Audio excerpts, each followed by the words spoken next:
8 شوال یوم انہدام جنت البقیع۔ یاد رکھیں جو اولیاء اللہ اور صالحین کے مزارات کی تعمیر کو بدعت الشرک کہتے ہیں، انہیں چاہیے کہ وہ سورہ مبارکہ کہف کو پڑھیں۔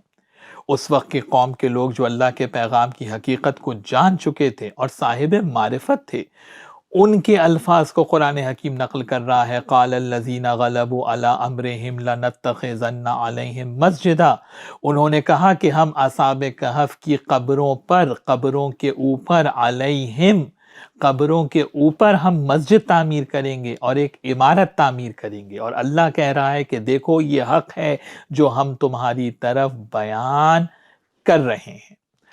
یعنی صالحین اور اولیاء اللہ کی قبروں پر عمارت تعمیر کرنا، مزار تعمیر کرنا، قرآن اس کو انڈورس کر رہا ہے۔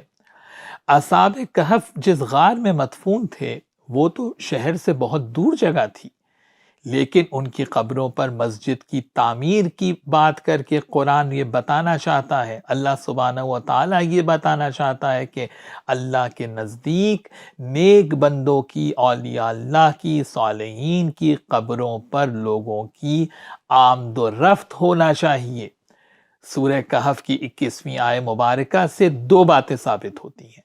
پہلی بات تو یہ کہ اولیاء اللہ کی قبروں پر مزار تعمیر کرنا، عمارت تعمیر کرنا، روضہ تعمیر کرنا، یہ عین قرآن ہے۔ اور دوسری بات، اولیاء اللہ کی قبروں کی زیارت پر جانے کا بھی جواز قرآن ثابت کر رہا ہے۔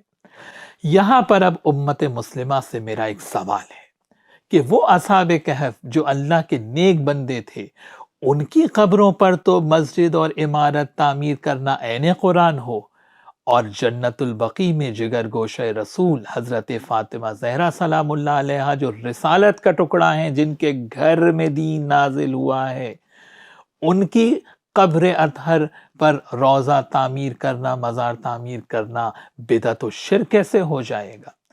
یاد رکھیں، ائمہ معصومین علیہم السلام کے مزارات کی تعمیر اور ان کی قبور سے توسل کرنا اسلام کے مسلمات میں سے ہے اور قرآن حکیم کے عین مطابق ہے، اور جو اس کو بدعت و شرک کہتا ہے وہ در حقیقت قرآن حکیم کے خلاف بات کرتا ہے۔